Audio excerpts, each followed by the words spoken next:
in a candle-lit command bunker 7 kilometers behind the Western Front, a man sits alone over a map the size of a dining table.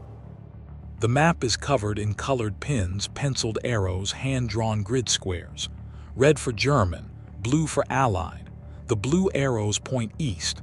They always point east. But for 4 years, they have never moved far enough. The man staring at the map is not a soldier by instinct. He is not a cavalryman, not an aristocrat, not a graduate of Sandhurst or St. Cyr. He holds 3 university degrees, arts, law, and engineering. He built bridges for a living. He introduced reinforced concrete to an entire continent. He played piano well enough to perform publicly. He spoke German as a child, English by choice, and French by necessity. His parents were Jewish immigrants from Prussia. His name was on lists of people, British military intelligence, considered a potential security risk. Twice during the war, rumors circulated in London and Cairo that he had been arrested and shot as a German spy. One British war correspondent, Charles Bean, the most widely read journalist covering the Australian Corps, had written in his private diary that Australia did not want to be represented by men who relied mainly on their ability, natural and inborn in Jews, to push themselves. The newspaper proprietor Keith Murdoch had written to the Prime Minister personally trying to block this man's appointment. Both had failed. His name is Lieutenant General John Monash. And in 11 hours and 13 minutes, he is about to conduct the most perfectly executed military operation of the entire First World War. The Germans holding the village of Hamel and its surrounding woods have no idea what is coming. They have been watching the Allied lines for weeks from the ridge east of the village.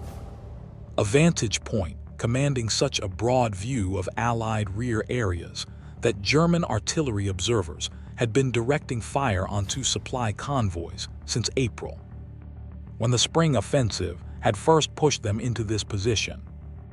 They have been reading the rhythms of Allied warfare for 4 years, and they know it the way a man knows the ticking of a clock he has lived with his whole life. Predictable, mechanical, manageable.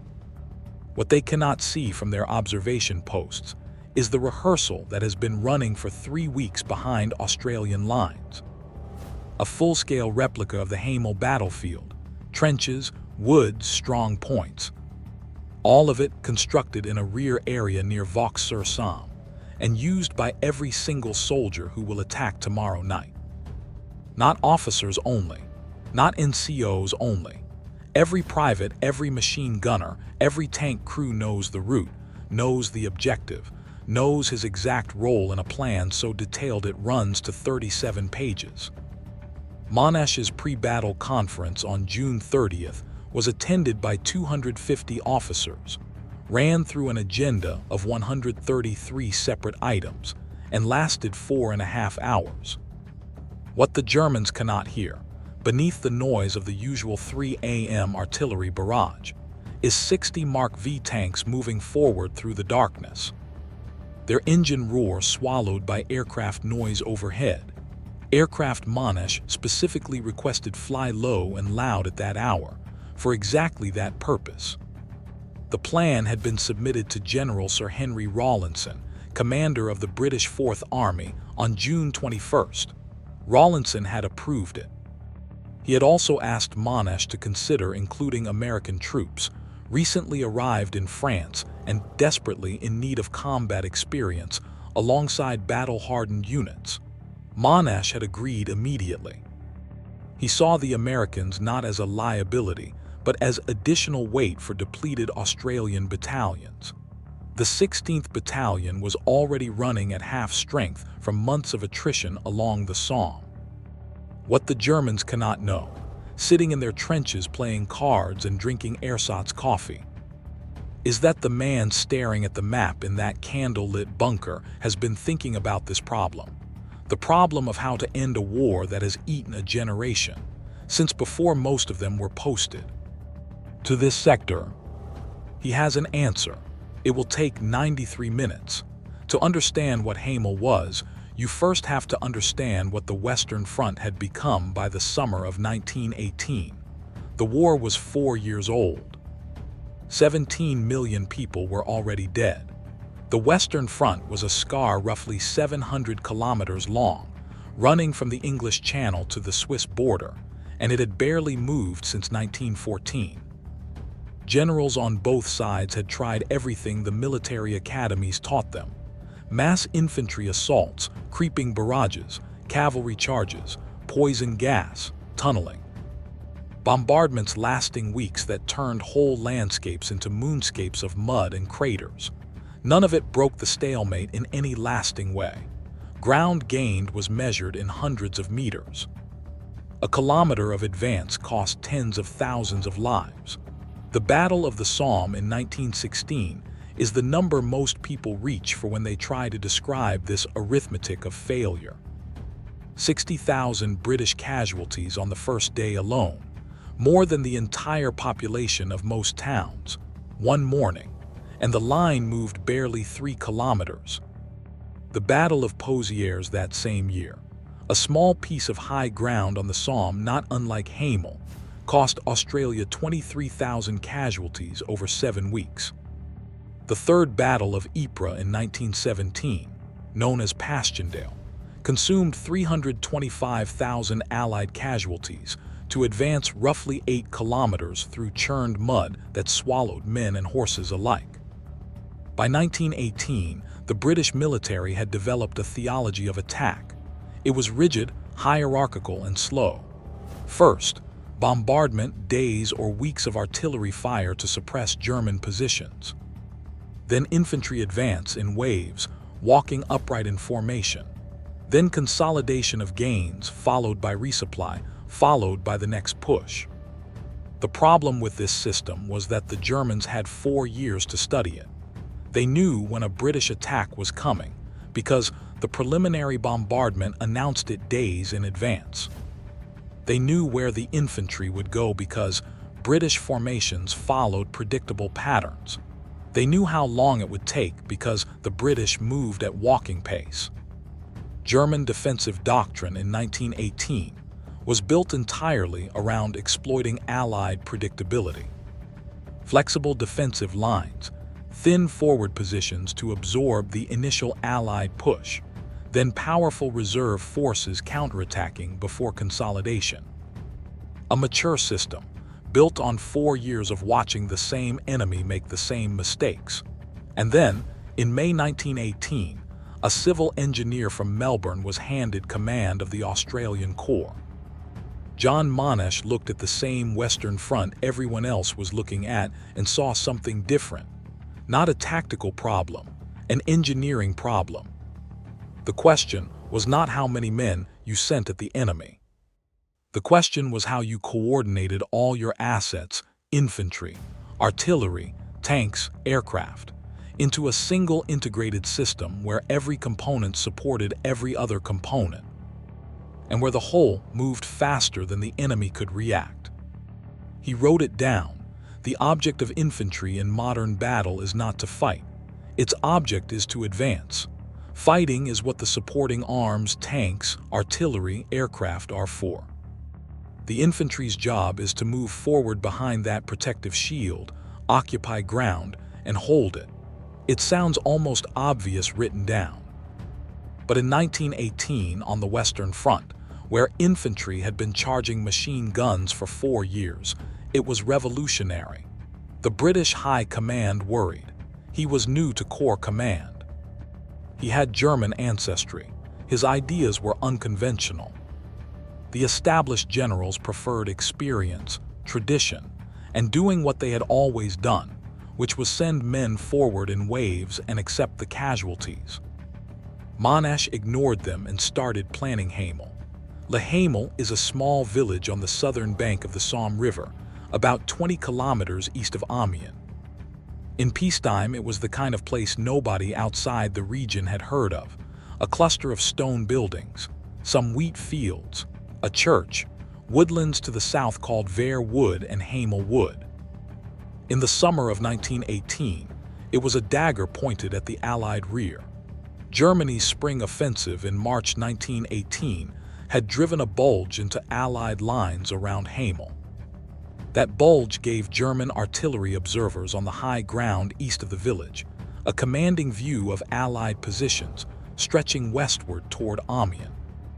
From those heights, German forward observers directed fire onto supply convoys, troop movements, artillery positions. The ridge at Hamel was not just a tactical inconvenience. It was a surveillance post that was bleeding the Allied war effort one convoy at a time. The German garrison was drawn from the 14th Bavarian Infantry Division, experienced, well-supplied, dug deeply into the cellars of Hamel's ruined buildings, into the interconnected trenches of Vere Wood and Hamel Wood, into mortar positions concealed beneath the tree canopy. A fortification the Allies called the Wolfsburg anchored the northern flank. Kidney Trench cut across the approach to Vere Wood. Pear Trench sat on the reverse slope to the south, its machine gun teams invisible from the Allied side until you were nearly on top of them. British headquarters had already drafted a conventional plan: mass bombardment, infantry assault in daylight, multiple waves, estimated casualties high, estimated timeline weeks. Monash declined the plan and drafted his own. His target was 93 minutes. The time he calculated it would take a perfectly coordinated assault force to advance 2 kilometers from the Australian front line to the far edge of the Hamel. Position: clear all resistance and consolidate. Not hours, not days, minutes. His superiors thought he was being reckless. He was not. Monash described his battle plan using a musical metaphor that has been quoted ever since. He wrote that a perfected modern battle plan was like nothing so much as a score for an orchestral composition, where the various arms and units were the instruments, and the tasks they performed were their respective musical phrases. Every individual unit must make its entry precisely at the proper moment and play its phrase in the general harmony. The score he wrote for Hamel had 5 instruments: infantry, artillery, tanks, aircraft, and deception. The infantry component was built around 10 battle-depleted Australian battalions, reinforced by approximately 1,000 American soldiers from the 33rd Division. The first time in American military history that U.S. troops would fight under foreign command. The Americans had been in Europe for weeks. Most had never fired a shot in combat. Monash paired each American platoon with an experienced Australian company. Every man attended the briefing and walked the replica battlefield at Vaux-sur-Somme. By the time the battle came, Australians and Americans had eaten together, trained together, and learned each other's names. Then, on July 3rd, the day before the attack, 6 American companies received withdrawal orders from General John Pershing's headquarters. Pershing wanted his men fighting under American command, not Australian. Some companies obeyed, others refused.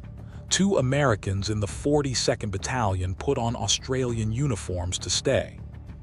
The 16th Battalion's strength dropped by half overnight. The 11th Brigade shrank from 3,000 men to 2,200.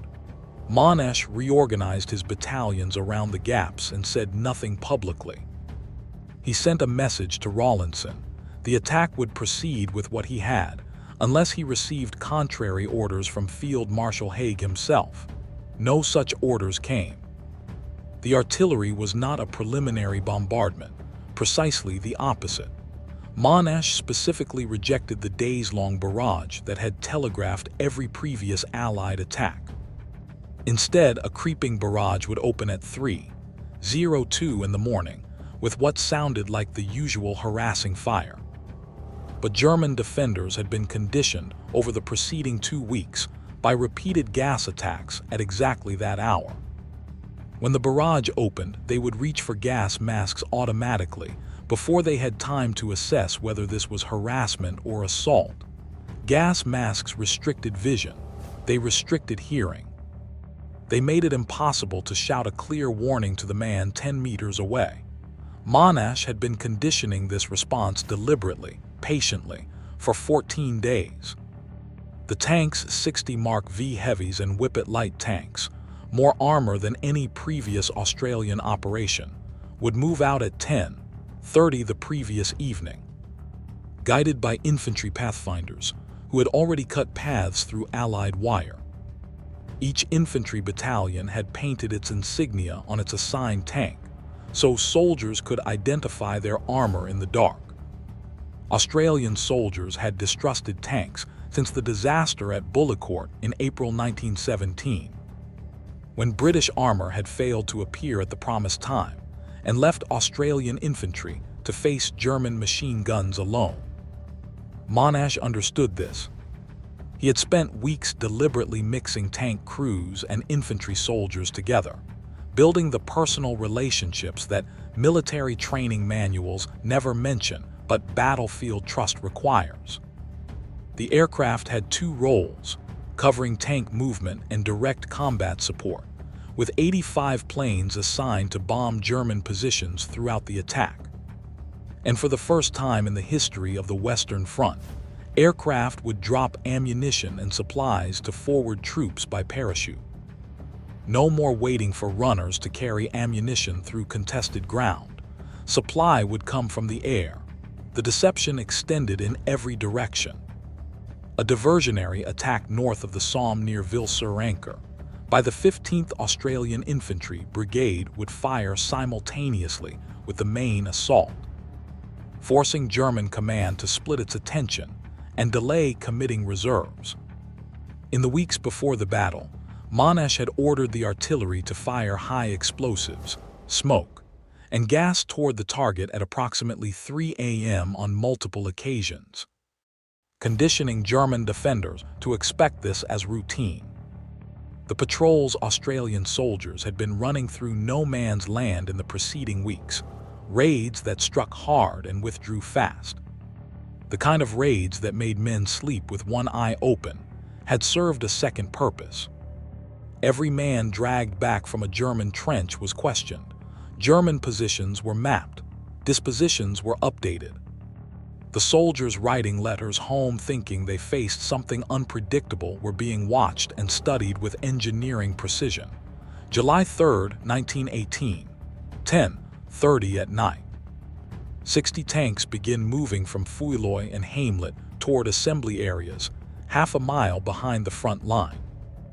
Guides from the Australian infantry meet each tank in the darkness and walk it slowly through the gaps cut earlier in the Allied wire. Above them, RAF Squadron 101 aircraft drone back and forth along the front, dropping 350 25-pound bombs on German rear positions, their engine noise a mask for the mechanical thunder below. German observers in forward trenches hear the aircraft, note the bombs falling to the east, and conclude it is another night harassment raid. In the forward trenches, the men of the 43rd Battalion eat a hot meal at 11 in the evening. Private Arthur Eastburn of the 16th Battalion, 23 years old, from wherever he was from before the war swallowed him, checks his rifle in the dark. Lance Corporal John Stawley Tilbrook of the 43rd, who had enlisted from Yakka in South Australia, and who would survive long enough after the battle to write a letter home describing what happened, sits with his mates and says nothing much. Private Henry Doutseal of the 15th Battalion, 25 years old, a man who will do something extraordinary in the next few hours in front of a German trench called Pear Trench, cleans his Lewis gun one more time. Lance Corporal Thomas Axford of the same unit, already holding a military medal for earlier action at Hamel Wood, sits in the darkness holding a plan in his head. He has rehearsed a dozen times on the replica ground at Vaux. Across the wire, 200 meters away in the German forward trench, a soldier is reading or has already read a letter from home. He is a Bavarian from the 14th Division. He has held this position for months. He feels not safe exactly. Nobody feels safe on the Western Front but favored. The defenses are solid. The geography is on his side. A fortified reverse slope position, concealed machine guns, interlocking fields of fire. He does not know that a letter he or one of his comrades wrote to their mother some weeks earlier has already been captured by Australian intelligence, translated, and incorporated into the briefing documents Monash used to plan the attack. That letter read, "We have Australians in front of us. They are very quick and cunning. They creep up in the night like cats to our trenches so that we don't notice them. Last night they were in our trench and killed 2 men and dragged one away." He does not know that the man dragged away was questioned. He does not know that by the time he reads that letter, or one like it, the information it describes has already been used against him. By 3:00 in the morning, the tanks are in position. The infantry are in their assault trenches. The aircraft are in the air. More than 600 guns of every caliber are sighted, loaded, and waiting. Australian Prime Minister Billy Hughes had addressed the men of the 4th Division at Dares the day before. He said what politicians say before battles. The soldiers listened politely and returned to their preparations. Monash checks his watch. He said later that no battle in his experience had gone so smoothly and so exactly to timetable. He did not yet know that. He was about to find out. 3:02 a.m. The Australian artillery opens. To German ears in the forward trenches, it sounds like the usual harassment fire, the nightly barrage that has been landing at roughly this hour for 2 weeks. Some barely stir. The more experienced men reach immediately for gas masks because gas has come with this barrage before and the body learns faster than the mind. The masks go on. Vision narrows. Hearing dulls. The ability to shout a clear warning to the man 10 meters away disappears behind rubber and glass. 3:10 a.m. The barrage intensifies. 3:14 a.m. Australian and American infantry climb from their trenches. They follow the creeping barrage at 75 meters, close enough that the concussion of exploding shells pushes air against their faces. Close enough that in a few instances rounds fall short and hit the men following them. At the junction of the 4th and 11th Brigades, a short salvo virtually wipes out 1 American squad and 1 platoon of the 43rd Battalion. 12 men of the 15th Battalion are killed and 30 wounded by similar incidents. The price of following a barrage that closely is that sometimes the barrage follows you back. The Americans move with a ferocity that surprises even the Australians. Some rush too far forward, into the shellfire itself. Australian Corporal Mick Roach of the 43rd Battalion physically turns back an American platoon that has run into the barrage. He is killed moments later by German fire. His last act is saving American lives. He was 20-something from somewhere in Australia, and he died doing exactly what the training had prepared him to do. The attack hits 3 main German strongpoints simultaneously. Vere Wood is where Thomas Axford earns the 2nd bar on his record of service. His platoon breaks through the German wire through gaps cut earlier, following the barrage into the tree line. The platoon next to his is held up in uncut wire when German machine guns come alive, cutting men down, including the company commander. Axford does not wait for orders. He rushes the German trench alone, bayonet fixed, and kills 10 German gunners in the hand-to-hand fighting that follows. 6 more surrender. The platoon that had been pinned moves forward. The wood begins to fall. Axford is 24 years old. In August, he will receive the Victoria Cross. At Pear Trench, the southern strongpoint on the reverse slope, Henry Dalziel goes forward with his Lewis gun when the advance stalls in front of the German position. Machine gun fire is coming from multiple directions. Men around him are down. Dalziel charges toward the source of the fire, absorbs a wound that he does not stop for, and keeps advancing until the position is suppressed. He will also receive the Victoria Cross. He is 25. In Hamel village itself, the fortified cellars slow things briefly. German soldiers in concrete-reinforced positions fight with the particular stubbornness of men who believe their position is impregnable right up, until the moment it demonstrably is not. Tanks arrive where they can. Where tanks are delayed, Australian infantry assault directly, using grenades and the physical weight of forward momentum. The Americans discover in these minutes what the Australians already know, that a plan executed at speed gives the enemy no time to adjust, and that the correct response to resistance is not to pause and consolidate, but to go faster. One detail from the night lodges in the historical record. At some point during the fighting in Vere Wood, a party of about a dozen German prisoners is being led back through the communications trench when one of them turns to an Australian soldier and says, in English, with perfect clarity, "Finis la guerra." Yes, the Australian replies. The German laughs. He explains in English that he learned the language working on the Boulder mine in Western Australia and was called back to the fatherland in early 1914. 4 years of war had deposited him, in full circle, at the point of a bayonet held by a man from the country where he had once worked for wages. The Wolfsburg fortification on the northern flank, the anchor of the German line, is taken by a company that circles around its prepared fields of fire and arrives from an unexpected angle. The garrison, prepared for a frontal assault, encounters Australians where Australians should not be. The psychological shock compounds with the physical assault. 4:23 a.m. 93 minutes after 0 hour, all objectives are in Australian and American hands. The 43rd Battalion is through Hamel village. Lance Corporal Tilbrook will write to his father in Yakka, South Australia. It was the pleasure of our battalion to pass through the village of Hamel and take it.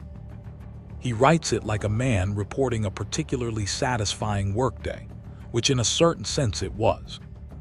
1,600 German prisoners from the 14th Bavarian Division begin the walk to the assembly area at Bertengels, escorted by men of the 3rd Australian Pioneer Battalion. Over 2,000 German casualties total.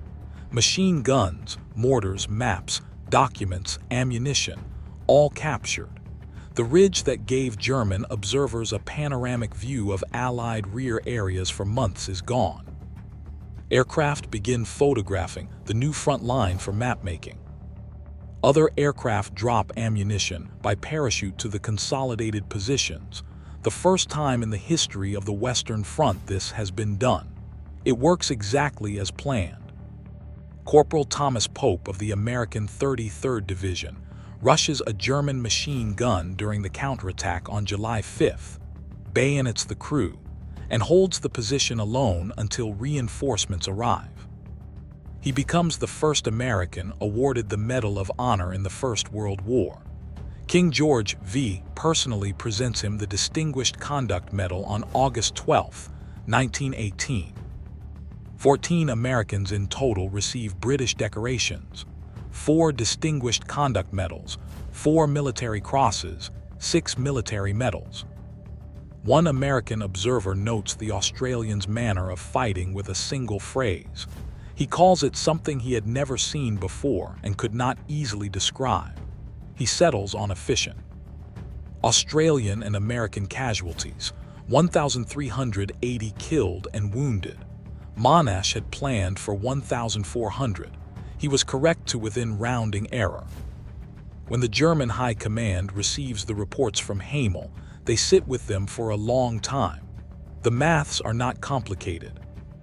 A well-prepared defensive position on commanding ground, in darkness, taken in 93 minutes.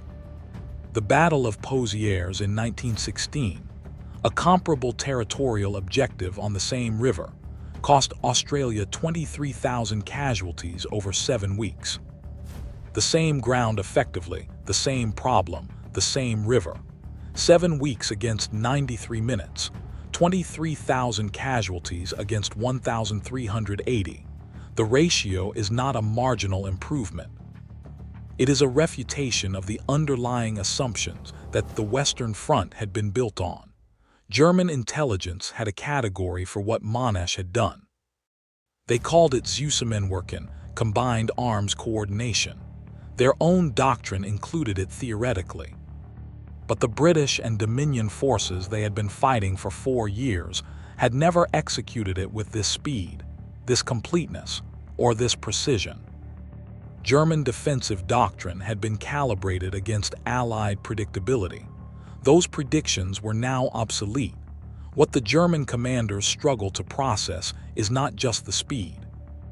It is the accumulation of innovations, no single one of which was individually decisive, but whose combination produced something qualitatively different from anything they had faced. The gas mask conditioning, the aircraft noise masking the tanks, the parachute resupply, the replica training ground. The creeping barrage followed at 75 meters by men who trusted it. The individual soldiers who kept moving when their support failed, who went around prepared positions rather than into them, who made tactical decisions without waiting for command authorization because they had been told the destination and trusted to find it. A captured German officer, interviewed in the days following Hamel, told his interrogators something that entered the historical record. He said that fighting the British was something his men understood. There were patterns, expected sequences. The British could be anticipated, but the Australians refused to be read. When their plan was disrupted, they adapted instantly. When support failed to arrive, they continued anyway.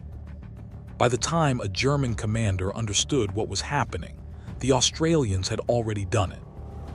British historian John Terring would later describe Hamel as a little masterpiece, casting a long shadow before it. Monash himself called it a striking example of the success which invariably results from careful preparation and coordinated action, and said it would serve as a model and standard for the fighting efficiency of the Australian Corps. He was understating. It would serve as a model for how modern armies fight. The question military historians have wrestled with since 1918 is not simply what Monash did at Hamel. It is why Australian soldiers were able to execute his plan when British soldiers had been failing at comparable operations for years. The answer requires a detour from the wheat fields of the Somme to somewhere considerably further east. Field Marshal Douglas Haig wrote in a letter to his wife in February 1918 that the Australian divisions had to be separated into their own convalescent camps because they were giving so much trouble when mixed with British soldiers and were putting revolutionary ideas into British heads. In 1918, 9 per 1,000 Australian soldiers in Europe were in prison at any given time. Among Canadians, New Zealanders, and South Africans, the rate was 1.6 per 1,000. The Australians were, by British military standards, consistently insubordinate, argumentative, disrespectful of rank, and impossible to manage through normal chains of command authority. German intelligence categorized the Australian formations as irregular, capable fighters, but erratic, prone to individual initiative rather than coordinated action, liable to break discipline under pressure. Both assessments, Haig's and German intelligence's, contained the same error. They were judging the Australians against the standards of European military culture, built on centuries of professional soldiering, hierarchical command, and the assumption that an obedient soldier was a better soldier. By those standards, the Australians were deficient. But European military culture in 1918 had produced 4 years of industrialized slaughter and a Western front that had barely moved. Whatever the European armies were optimized for, it was clearly not winning. The Australians came from somewhere different. Australia in 1918 was a nation of 5 million people. most living in a coastal rim around a vast hostile interior. Every man in the AIF had volunteered. Australia never introduced conscription, so every soldier who stood in those assault trenches on the morning of July 4th had chosen to be there. They came from backgrounds that required practical problem-solving, physical endurance, and a suspicion of authority that had little patience for rules that appeared manifestly stupid. They were shearers, stockmen, miners, farmers. They knew how to work in heat. They knew how to navigate without landmarks. They knew how to make decisions in isolation, without waiting for someone senior to tell them what was obvious. When these men were given tasks that required physical endurance and practical problem-solving, they excelled. When they were given tasks that required unquestioning obedience to plans that appeared to not be working, they did not comply. British officers found this infuriating. Monash found it useful. He designed a system that leveraged what Australians did naturally: initiative, aggression in close combat, disregard for conventional ideas about what was possible, and constrained it with engineering precision at the planning level. So that individual initiative was exercised within a framework that guaranteed it pointed in the right direction. Every man at Hamel had been thoroughly briefed. Every man knew the plan. Every man understood the objective. What they were not given was a rigid command sequence that would collapse if conditions changed. They were given a destination and the trust to find it. When tanks failed to arrive on schedule at certain points in the assault, Australian infantry did not stop and wait. They went forward without the tanks, accepted the additional casualties, and took the objective anyway. The plan had anticipated tank delays and given commanders discretion to proceed. The infantry exercised that discretion without hesitation and without consulting anyone further up the chain. The German soldier in the captured letter had identified it instinctively. They are very quick and cunning. He did not mean fast on their feet. He meant fast in their thinking, fast in the gap between a situation changing and a decision being made. The professional European soldier was trained to refer upward. The Australian digger was trained, by birthright and by the particular culture of the AIF, to act. There is a layer of the Hamel story that military histories often understate, because it is uncomfortable for everyone involved. John Monash was Jewish. He was the son of Prussian Jewish immigrants from Krotiskin in the province of Posen. He had grown up speaking German at home. He had built bridges, introduced reinforced concrete to Australian engineering, become a wealthy Melbourne businessman. And his appointment to Corps Command in May 1918 was actively opposed by Charles Bean and Keith Murdoch, who campaigned together, going so far as to mislead Prime Minister Billy Hughes into believing senior Corps officers opposed Monash in favor of a British-born officer named Brudenell White. Bean wrote privately that Monash did not fit his conception of the quintessential Australian character. Murdoch wrote to Hughes directly.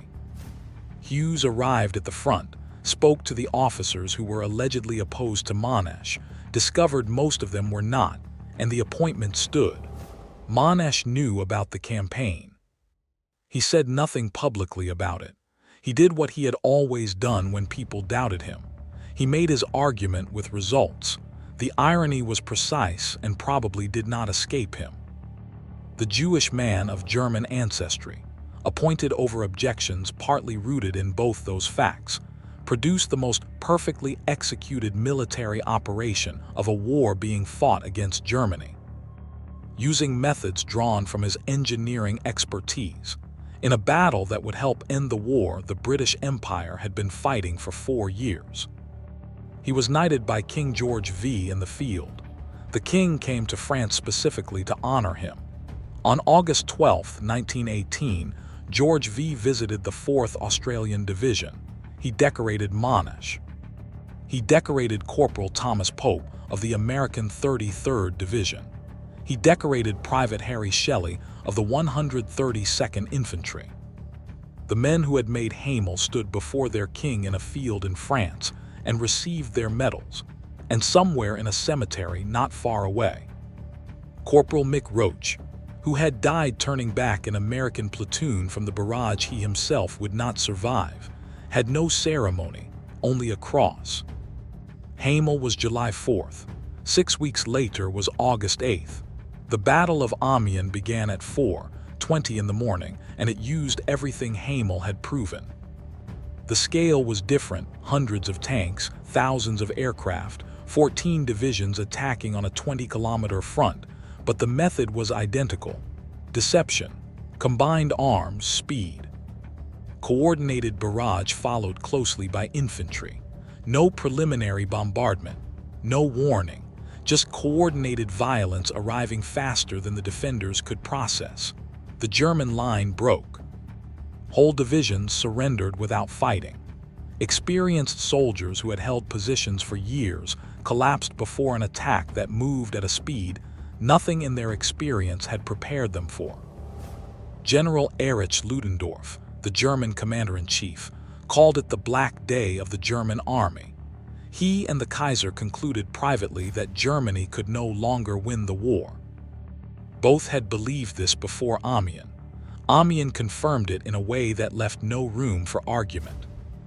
The Australian Corps fought almost continuously as the spearhead of the British advance through August, September, and into October at Amiens, at Mont-Saint-Quentin, along the Hindenburg Line.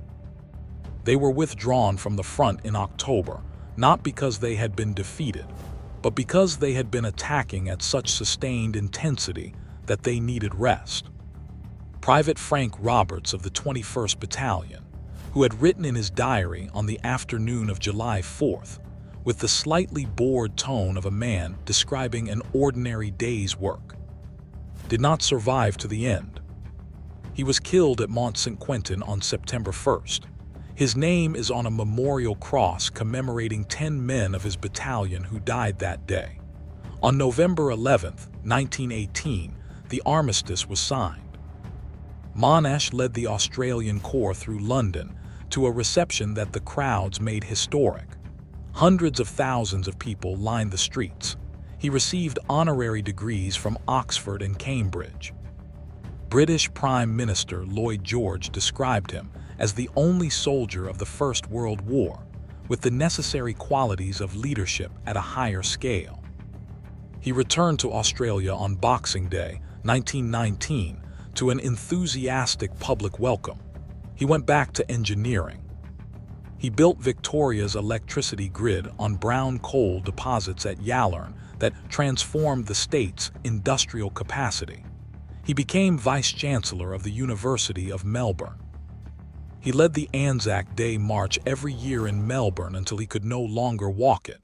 He died in Melbourne on October 8, 1931, from a heart attack. He was 66.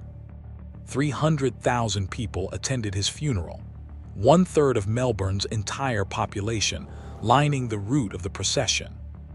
The sense of loss, described by one observer as being as if the king had died. A Jewish service was held. A 17-gun salute was fired. He was buried in Brighton General Cemetery. His tombstone, by his own instruction, said only John Monash. No rank, no titles. No list of victories, just a name. The man who had conducted the first modern battle of the 20th century, who had built the template that armies still study a century later, who had proven that the son of Prussian Jewish immigrants from Melbourne could outthink and outfight the best army in Europe. That man left behind 2 words on a stone in a cemetery south of Melbourne. He had made his argument somewhere else, in 93 minutes in the dark, in a wheat field on the Somme. So, why did German soldiers beg not to face Australian troops at Hamel? Not because of numbers or equipment or superior firepower. The German 14th Bavarian Infantry Division that held Le Hamel were experienced soldiers in strong positions on commanding ground. They had held against everything thrown at them since April, not because of technology. The tanks and aircraft that supported the Australian assault were available to British commanders and had been used in previous operations with far less decisive results. They begged because of what that captured German soldier had written to his mother some weeks before the battle and had never expected anyone else to read. They are very quick and cunning. They creep up in the night like cats. They were already in our trench before we noticed them. They begged because of Thomas Axford, 24 years old, rushing a machine gun trench alone in the dark and killing 10 men with a bayonet because his platoon was pinned and he did not see another option. Because of Henry Dalziel advancing on Pear Trench with a Lewis gun while wounded because stopping was not something he considered. Because of Mick Roach turning back an American platoon from shellfire and dying in the same movement. Because of every private in every battalion who had walked the replica battlefield at Vaux-sur-Somme and then walked the real one in the dark and known exactly where he was going.